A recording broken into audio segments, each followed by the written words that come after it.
What's going on, everybody? I'm DJ, and today we're going to be talking about Ephesians 2. Thank you for tuning in with the series. It's going to be amazing. This chapter is about by grace through faith, brought near by his blood, Christ our peace, and Christ our cornerstone. Alright, so in verse 1, Paul opens with this.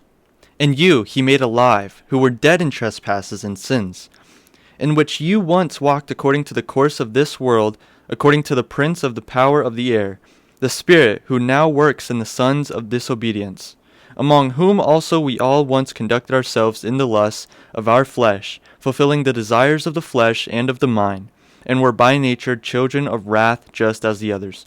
Now in verse 1, when he's saying, who were dead in trespasses and sins, he didn't mean actually dead. He didn't mean like physically, but he meant like spiritually. We were spiritually dead. We were disconnected from God, but he makes a way out of that through the cross. Now in verse 4 he says, "But God, who is rich in mercy," this is what I love, "but God, who is rich in mercy because of his great love, with which he loved us, even when we were dead in trespasses, made us alive together with Christ.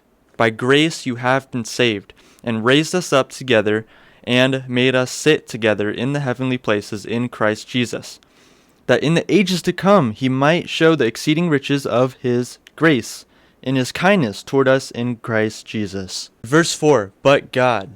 Now these two words changed everything. He didn't wait for you to clean up. He didn't wait for you to be ready. But while you were dead, he made you alive. And that's resurrection right there. Now verse 10, "For we are his workmanship, created in Christ Jesus for good works, which God prepared beforehand that we should walk in them."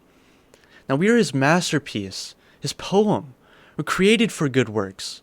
We're not saved by works, we're saved for works. Now verse 11 through 13.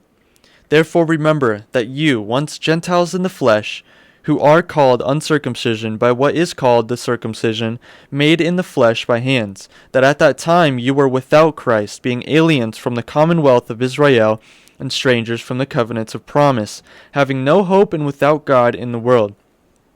Verse 13, "But now, in Christ Jesus, you who were once far off have been brought near by the blood of Christ." But now, you were once far off, but then you were brought near by the blood. Not by trying to be a better person or trying harder. That's what Christ already did. Verse 14, "For he himself is our peace, who has made both one and has broken down the middle wall of separation." Christ tore it down. How did he do it? Verse 15 through 16 says it. "Having abolished in his flesh the enmity, that is, the law of commandments contained in ordinances, so as to create in himself one new man from the two, thus making peace, and that he might reconcile them both to God in one body through the cross, thereby putting to death the enmity." Verse 17 and 18. "And he came and preached peace to you, who were afar off, and to those who were near. For through him we both have access by one Spirit to the Father." There's one door, one Spirit, one Father. There's no VIP line. There's no, you don't belong here.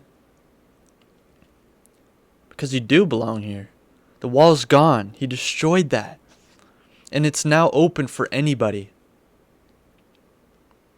Whatever you think disqualifies you from God, whether it's your past, your mistakes, things that you did, or your background, whatever it is, Christ already dealt with it on the cross.